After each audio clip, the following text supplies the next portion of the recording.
En nombre del Padre, del Hijo y del Espíritu Santo. Amén. Segundo momento, dentro de nuestra temática de la multiplicación de los panes y de los peces, una o dos veces ya dijimos que en los cuatro evangelios aparece, pero solamente en Mateo y en Marcos, primeramente, aparece dos veces narrada esta multiplicación. Y ahorita vamos a ver por qué hay dos relatos para empezar, ¿no? Y segundo, vamos a ver qué significa. Pero pues bueno, dicho esto, lo primero que tenemos que hacer es ir al texto. Porque si nos preguntamos, oye, ¿has escuchado de la multiplicación de los panes y los peces? Sí, como no, he escuchado. ¿Podrías decirme cómo fue? Entonces, seguramente habrá unos momentos en los cuales nos digan, pues pasó esto y aquello, pero probablemente no tengamos así exactamente al dedillo la narración. Así que por eso lo primero que vamos a hacer es presentar los textos para después ya decir las razones de por qué existen y por qué están así. Bueno, pues vamos a ver, vamos por partes. Ay, Dios mío, a ver si aquí se me esconde un poquito esto, a ver si se puede, ¿no? A ver, perdóname tantito, es que permítanme un momentito nada más, no se preocupen, no se preocupen, yo rápidamente hago un movimiento, lo que pasa es que no veo arriba de donde está aquí puesto el mensaje, ¿verdad? Entonces, permítame 5 segundos aquí rápidamente lo retomo, no se preocupen, ¿eh? Esto es muy rápido, esto es muy rápido. Ya casi, ya casi. A ver. Están 5 segunditos, 5 segunditos. Y ahorita rápidamente ya estoy con el primero. Es que son dos, van a ser dos textos, entonces tenemos que ver. Este primer relato lo encontramos, como vemos aquí a la derecha, en el Evangelio de Marcos, capítulo 6, en los versos 30 al 44. Así que, bueno, pues ahí están. Vamos a presentar, por tanto, los dos relatos. Ahora sí, me permito leer el texto. Pongan mucha atención en los verbos, pongan mucha atención en, obviamente, la narración, la secuencia que lleva. Dice así: los apóstoles se reunieron con Jesús y le contaron todo lo que habían hecho y lo que habían enseñado. Él entonces les dice: venid también vosotros aparte a un lugar solitario para descansar un poco, pues los que iban y venían eran muchos y no les quedaba tiempo ni para comer. Y se fueron en la barca, aparte a un lugar solitario. Pero les vieron marcharse y muchos cayeron en cuenta y fueron allá corriendo a pie de todas las ciudades y llegaron antes que ellos. Y al desembarcar, vio mucha gente, sintió compasión de ellos, pues estaban como ovejas que no tienen pastor, y se puso a enseñarles muchas cosas. Era ya una hora muy avanzada cuando se le acercaron sus discípulos y le dijeron: el lugar está deshabitado y ya es hora avanzada. Despídelos para que vayan a las aldeas y pueblos del contorno a comprarse de comer. Él les contestó: denles ustedes de comer, o dadles vosotros de comer.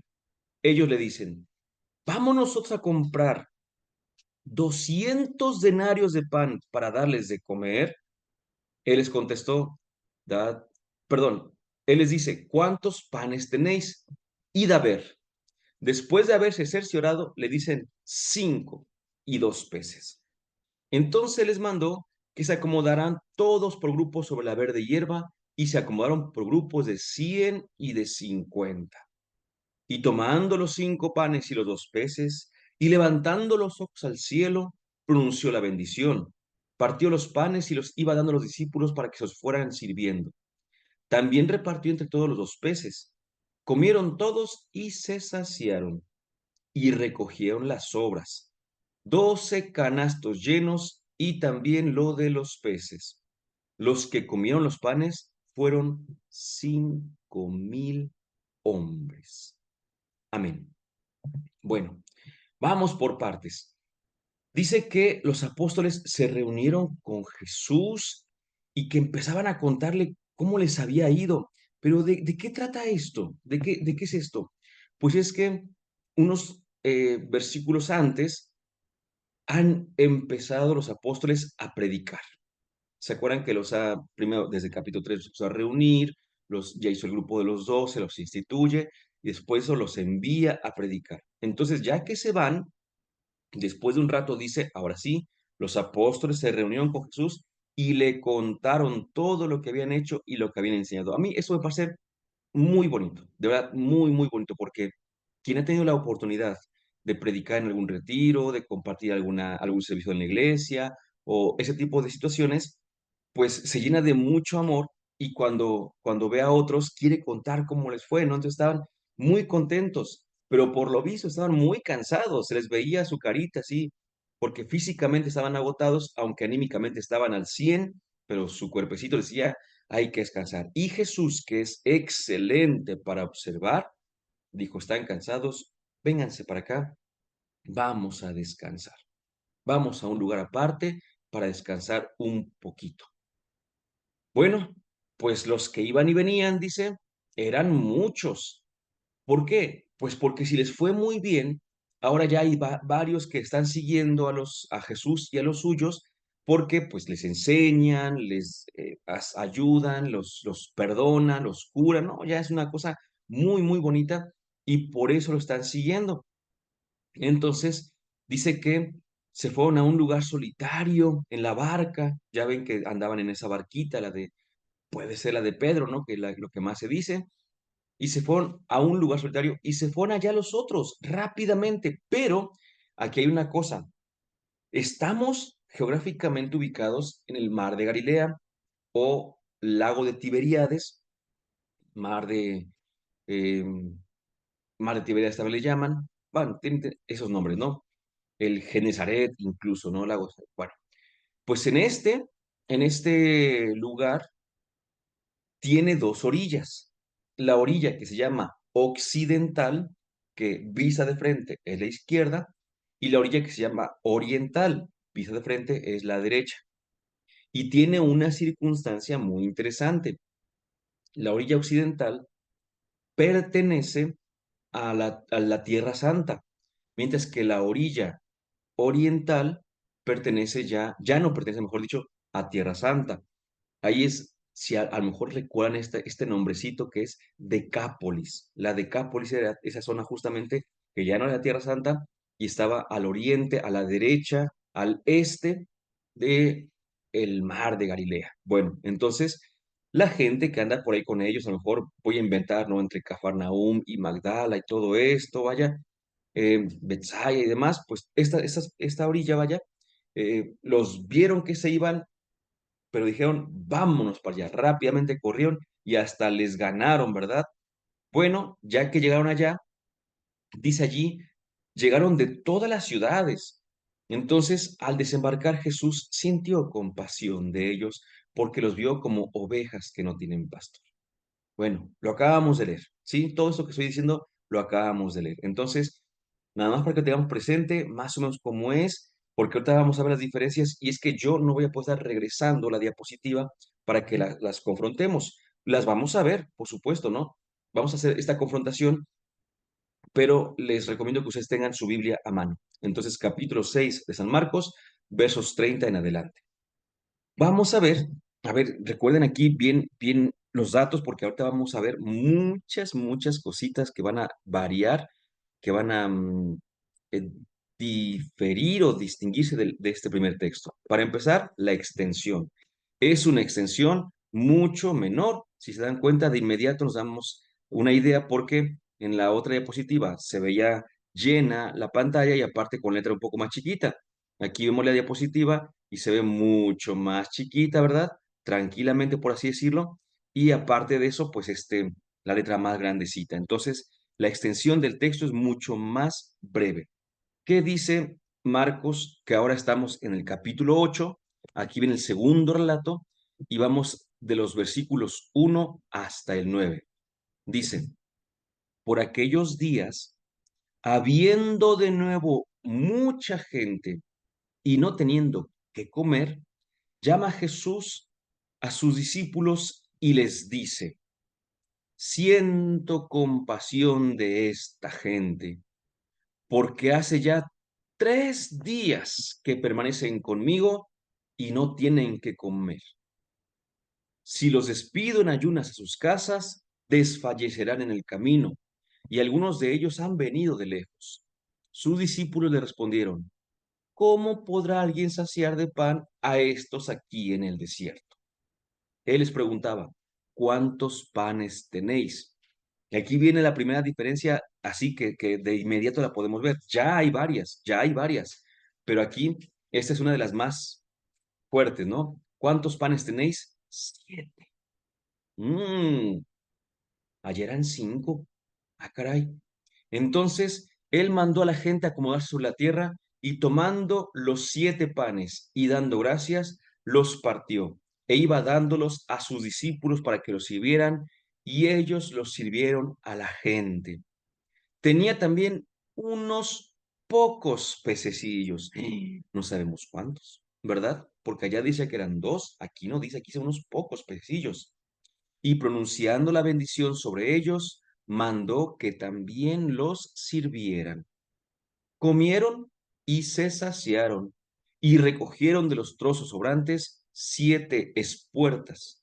Fueron unos 4,000, y Jesús los despidió. Mm, De las diferencias que nos damos cuenta luego, pues en lugar de 5 panes, 7. En lugar de 2 peces, unos pocos pececillos. En lugar de 5,000 que comieron, solamente 4,000. Y si nos ponemos un poquito más eh, observadores, veremos que allá nada más haya pasado un día o un ratito y aquí ya llevaban 3 días. Vemos que allá se sentaban, se acuerdan, en grupos de 50 y de 100 y aquí dice que se iban nada más así como que sentando y como que no se ve bien cuántos eran. Bueno, pues vamos a ver, porque todo esto tiene su razón de ser.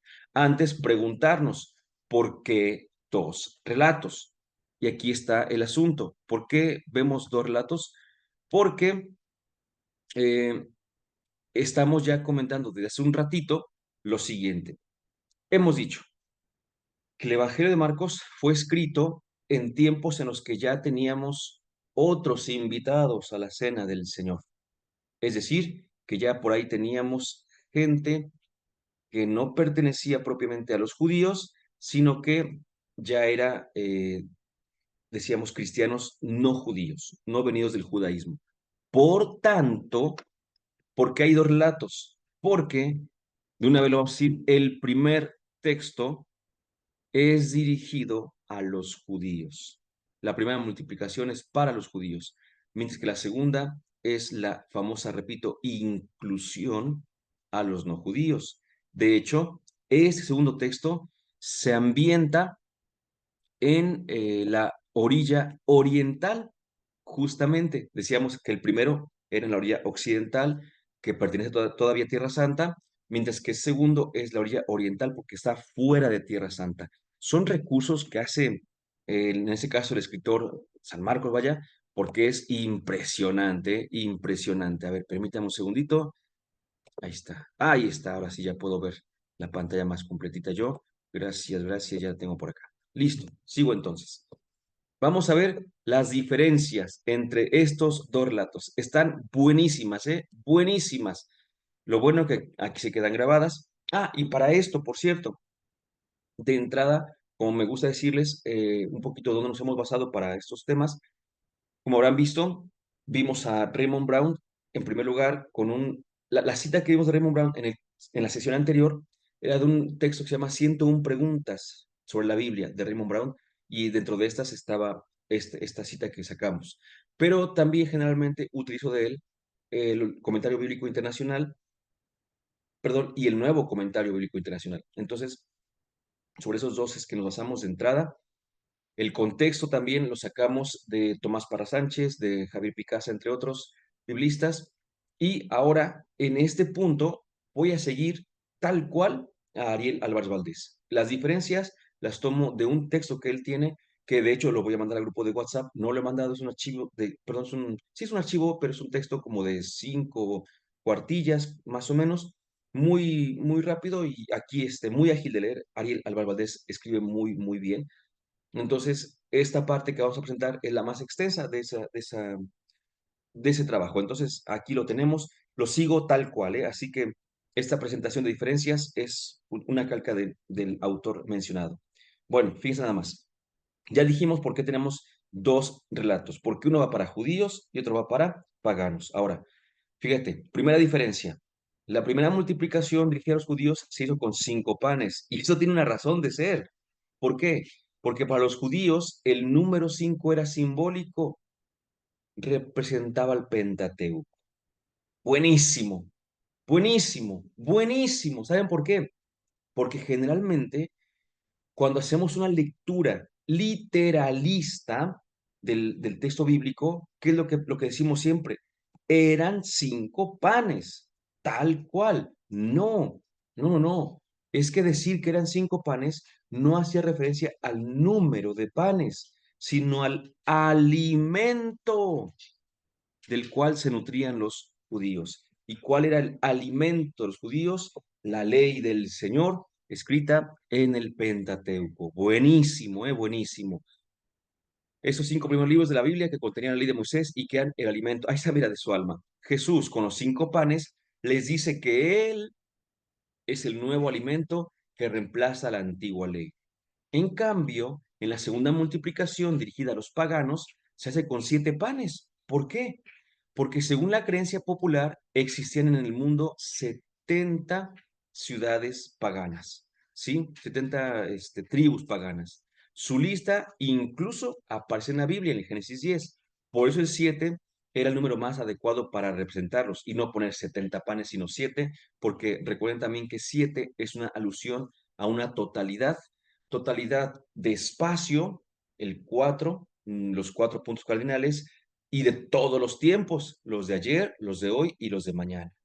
4 más 3, 7. Entonces, ya no es únicamente para los judíos que se nutren con 5 panes, con 5 libros de la Torá, sino que es 7 panes porque va dirigido a todos. Segunda diferencia, en la primera multiplicación comen 5,000 personas, es decir, 5, que ya vimos, es número sagrado judío, por 1,000, que significa multitud, o sea, la multitud del pueblo judío. Los 5,000 no es que fueran 5,000 hombres, nadie contó que hubiera 5,000 hombres sin contar ni mujeres, sino que 5,000 se hace alusión a una multitud de los judíos, del pueblo judío. En cambio, en la segunda multiplicación comen 4,000. ¿Por qué? Porque el 4, como acabamos de decir, representa los 4 puntos cardinales por 1,000. O sea que ¿quién se alimentó? La multitud de los pueblos de toda la tierra. 5,000, la multitud del pueblo judío. 4,000, la multitud de todos los pueblos de la tierra. Tercera diferencia. En la primera multiplicación sobraron 12 canastas. Ustedes vayan viendo sus textos y ahí va a ser mucho más fácil. Yo, es más, les recomiendo que si están viendo el video en repetición, lo pausen, tengan su Biblia, perdón, y corroboren lo que estamos aquí presentando. Y si imprimen el archivo que les mande por el grupo de WhatsApp, pues también ahí vayan corroborando el archivo con sus Biblias. En la primera multiplicación sobran 12 canastas. ¿Por qué? Pues porque el número 12 alude a las 12 tribus de Israel. De allí también el 12 de los discípulos, ¿verdad? El nuevo pueblo de Israel. En cambio, en la segunda multiplicación sobran 7 canastas, porque el 7, ya dijimos, alude a las naciones paganas. Para que vean cómo el texto, repito, en lo que nos está presentando es una maravilla, pero es una obra maestra. Y sin embargo, no siempre nos damos cuenta de eso. Cuarta diferencia. El primer relato dice que la gente vino de las ciudades vecinas. ¿Por qué? Porque representa al pueblo judío cercano a Jesús, los vecinos. El segundo, sin embargo, dice que la gente vino de lejos. ¿Por qué? Porque representa a las naciones paganas alejadas del judaísmo. Fíjate nada más, o sea, esos datos tan pequeños te dicen muchísima información. Quinta diferencia, en el primer relato la gente solo esperó un día, lo que hemos comentado, para la multiplicación de los panes. Esto indica la prontitud con la que el pueblo judío se benefició de la Eucaristía. En el segundo relato, la gente esperó 3 días sin comer. Se refiere al tercer día de la resurrección. Muy bien. después de la cual pudo llegar el evangelio hasta los pueblos paganos. Efectivamente, Jesús estuvo entre los judíos, Jesús hizo milagros a los judíos, Jesús evangelizó a los judíos desde el primer día. En cambio, para que pudiera el mensaje, el evangelio, la vida de Jesús llegar a todos los pueblos, tuvo Jesús que resucitar al tercer día. O sea, la multiplicación de los panes tampoco nos cuenta, así como no contaba cuántos comieron, tampoco cuenta eh, qué día fue, ¿no? O sea, sino qué significa eso que a los judíos llegó de inmediato. Miren, es más, si les pongo un ejemplo que no es de Marcos, pero que es parecido, es como los magos. Si ustedes recuerdan, los magos de Oriente, ¿a dónde llegan primero? A anunciar el nacimiento de Jesús a Jerusalén, al templo, porque los primeros que escuchan el mensaje del nacimiento de Jesús o que escuchan la llegada del Mesías tienen que ser los judíos, ¿verdad? Primero los judíos, luego los otros. He sido enviado a las ovejas perdidas de la casa de Israel, dice el Señor. Sexta diferencia, y vean por qué no es cualquier cosa. En el primer relato, la gente se reunió en grupos de 100 y de 50. ¿Por qué? Pues es que nos falta leer la Biblia porque el pueblo de Israel, durante su marcha por el desierto, estaba organizado, perdón, en grupos de 100 y de 50, justamente. Entonces es un recuerdo, es una hacer memoria de lo que pasó en aquellos tiempos, ¿sí? Y recordamos que en la marcha por el desierto vino el maná, ¿se acuerdan? Entonces, este éxodo es un nuevo éxodo que se presenta con Jesús. En el segundo relato, la gente se organiza espontáneamente para comer, lo que muestra la libertad de las naciones gentiles frente a las estructuras judías. Y si nos ponemos muy, muy estrictos, los judíos siguen toda una tradición, o bueno, los cristianos venidos del judaísmo siguen toda una tradición desde el desierto, desde el éxodo. En cambio, los paganos no, ellos como no tienen tradición bíblica, pues ahí como se vayan organizando. Y esto es muy fuerte, porque ustedes recordarán que una de las primeras cosas que creó como que mucha jiribilla, mucha pugna entre los primeros cristianos, es si para ser cristiano tenía que hacerme primero judío, ¿verdad? Y como dijeron, no, pues sabes qué? Que cada quien siga siendo lo que es, ahora cree en Jesús, cambia su vida en torno a la voluntad de Jesús, pero no tiene que ser cristiano. Si dijera entonces el segundo relato, bueno, y entonces se sentaron espontáneamente, pero después los regañaron para que fueran de 100 y 50, sería como decirles, primero tienen que hacerse judíos, pero no, aquí es respeto a su propia forma de ver la vida. Séptima diferencia, en el primer milagro, los apóstoles toman la iniciativa, es importantísimo y se afligen por el hambre de la gente. Mira cómo están estos, ya despáchalos para que vayan a comprarse algo, lo cual muestra la preocupación de los primeros cristianos por transmitir el mensaje a quién, a los judíos. O sea, ellos ven por los suyos, ¿sí? Pero en el segundo milagro, la gente esperó 3 días sin comer y los apóstoles ni cuenta se dieron, no reaccionaron hasta que Jesús les hizo advertir el hambre de ellos, señalando así el recelo y la demora de los primeros cristianos en predicar el evangelio a los paganos. Es que sí, los judíos predicaban para los suyos. En cambio, cuando se trataba de salir a otros, de verdad, históricamente hablando, sí hubo muchos pleitos, ¿eh? Hubo muchos, muchos pleitos. Miren, les pongo un ejemplo sencillo que tiene que ver con el caso de la samaritana. La samaritana, mmm, ella em, representa al pueblo samaritano y el texto de la conversión de la samaritana tiene que ver con que al principio los primeros cristianos sentían recelo por los samaritanos, porque decían es que ellos no se convirtieron como debían convertirse, por así decirlo. Entonces San Juan, o el autor del cuarto evangelio, crea este texto para decir que hasta los samaritanos recibieron también el mensaje de Jesús como para darles valor a su conversión y a su cristianismo. Es que de verdad, al principio sí estaban bastante pesaditos con eso de que quién era digno de escuchar el mensaje del Señor.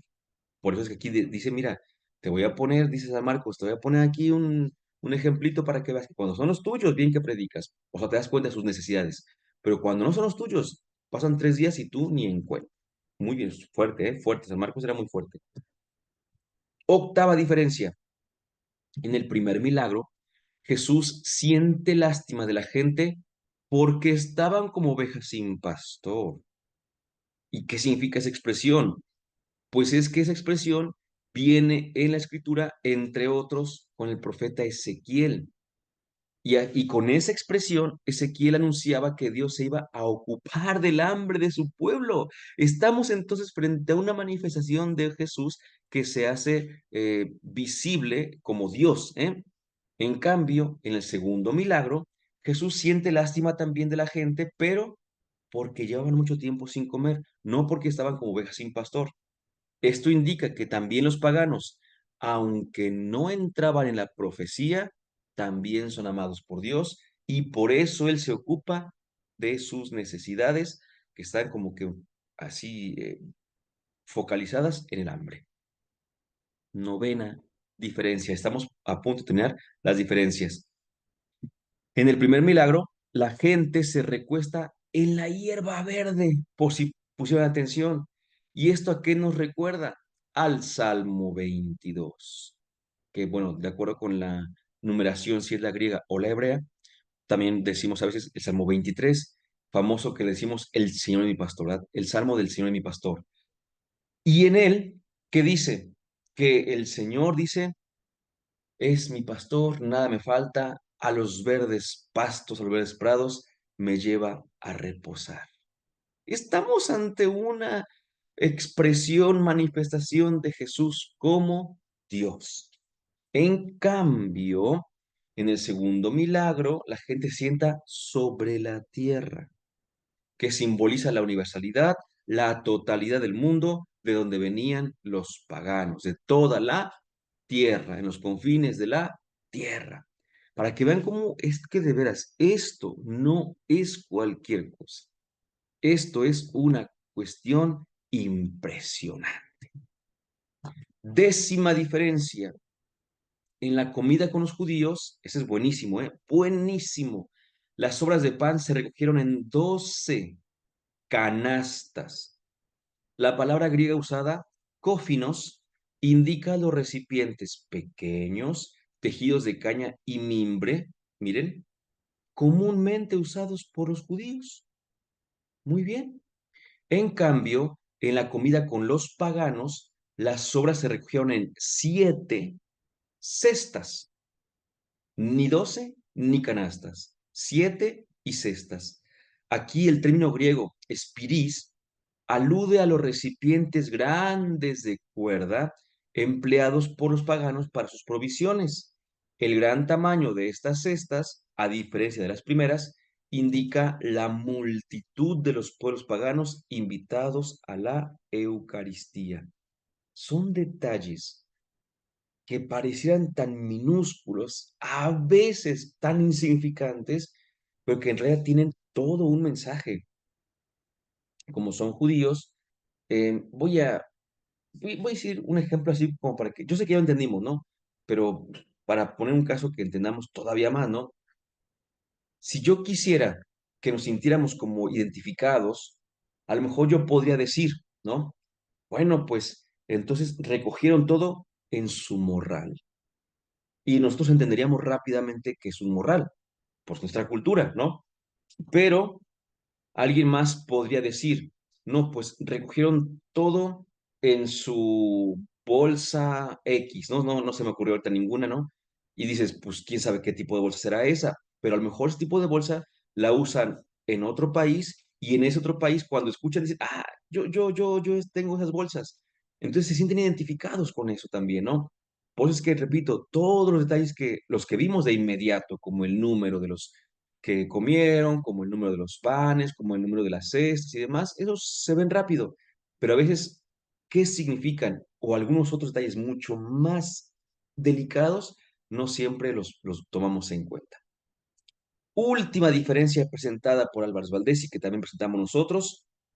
En el primer milagro, Jesús tomó los panes y pronunció la bendición. En cambio, en el segundo, Jesús tomó los panes y dio gracias. Las dos palabras significan lo mismo y se refieren al acto de bendecir a Dios por sus alimentos antes de comer, pero pronunciar la bendición, eulogein en griego, Es la expresión típica que empleaban los judíos en su círculo familiar, mientras que dar gracias, Eucharistein en griego, es la fórmula que se empleaba en los ambientes griegos, es decir, paganos, y por lo tanto más correcta para la bendición de Jesús en el segundo grupo de gente. Es para que se sientan identificados, es para que ellos vayan adelante. Déjenme nada más una cosa, si ya está, es la última, más quería confirmar eso. No sé ustedes realmente qué piensen, pero creo que, lo digo por mí, por supuesto, es muy raro que nos tengamos a ver todos estos detalles y más aún que tengamos como cierta comprensión de por qué existen esas diferencias en la escritura. Y es que de verdad, no están allí sin querer.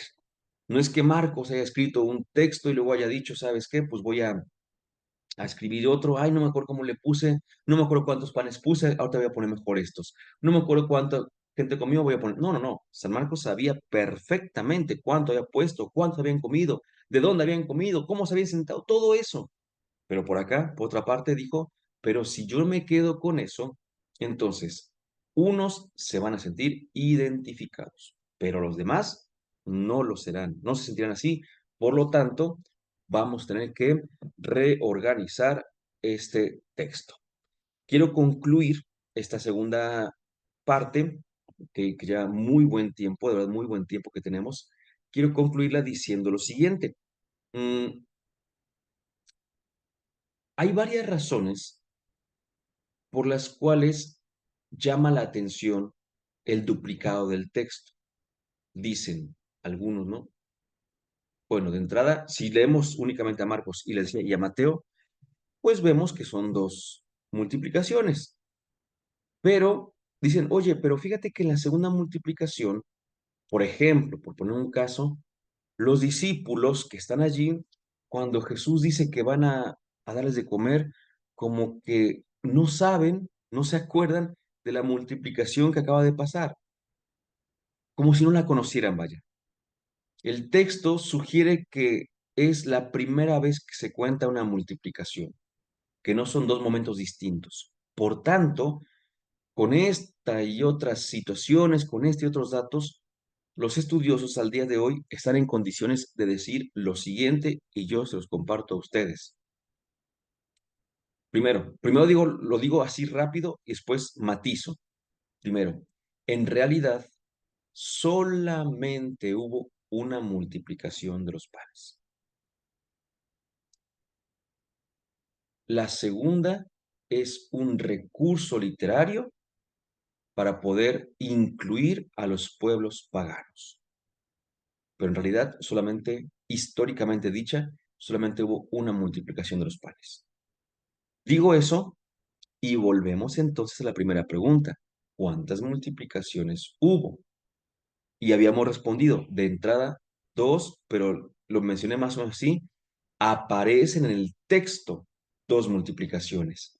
Es decir, literariamente hay dos, pero históricamente, dicen los biblistas, los estudiosos dicen, solamente hubo una. Pero Marcos utilizó esta única multiplicación para aplicarla a los judíos y luego detalló, cambió lo que hubiera que cambiar, modificó lo que hubiera que modificar, vaya, para que también los no judíos se sintieran identificados con un segundo relato que propiamente no aconteció, pero que literariamente está ahí puesto para incluir a todos en el mensaje de la salvación. Pero viene la última pregunta, quizá la más difícil. ¿Realmente pasó la multiplicación de los panes? Y aquí tenemos que responder honestamente de la siguiente manera. Algo pasó. Algo aconteció que era imposible negarlo. Tan imposible que los cuatro evangelistas lo pusieron. Algo pasó. ¿A cuántos realmente alimentó? ¿Quién sabe? Voy a decir una exageración para que quede la idea más clara. Si fueron cinco los que alimentó nada más, pero no había más que un solo pan y comieron cinco, si fueron 10, si fueron 20, si fueron 1000, si fueron 5000 o 4000, si fueron 20000, nunca lo vamos a saber. porque los que nosotros hemos escuchado son más bien números simbólicos. Pero algo pasó. Jesús realmente hizo una multiplicación. Sí pasó, pero, y ahí viene la otra cuestión sobre este mismo punto, ¿cómo fue? Y volvemos a la pregunta, a la primera cuestión que hacíamos en el tema anterior, entre piadosismos y racionalismos, ¿cómo fue?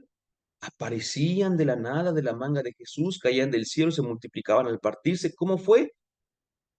Nunca tampoco lo vamos a saber, tampoco. Alguien podría decir, pues mira, este, la verdad es que sí traían todos su pan y lo sacaron únicamente cuando Jesús tocó su corazón.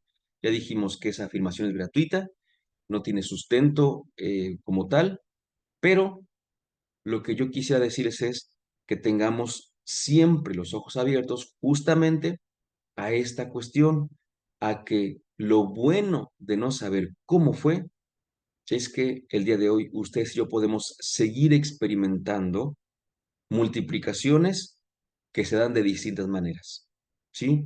A veces sin ser racionalistas, pero a veces sí, tendremos tiempos medio difíciles y de repente, miren, voy a contar uno, espero, bueno, pues sí, ¿no? Yo creo que a muchos ha pasado.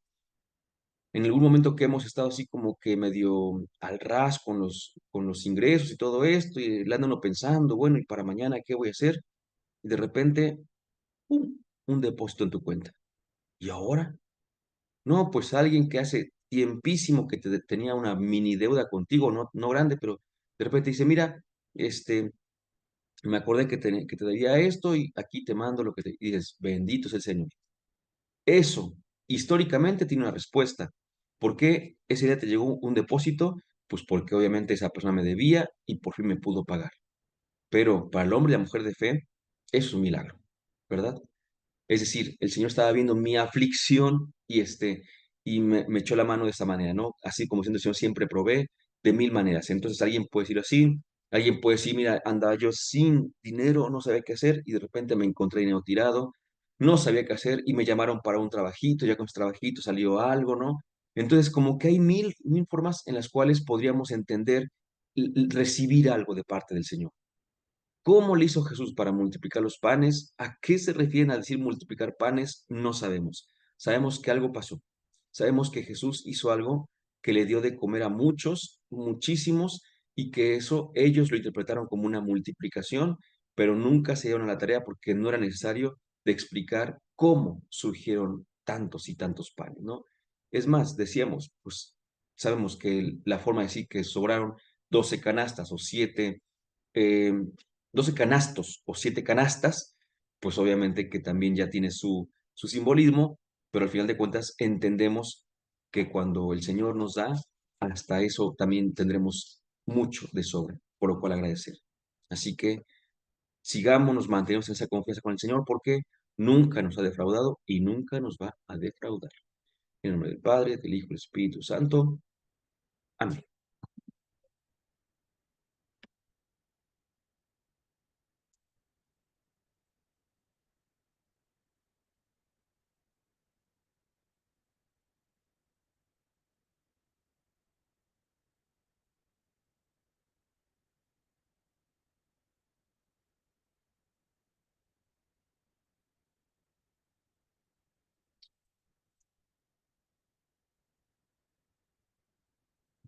Segundito.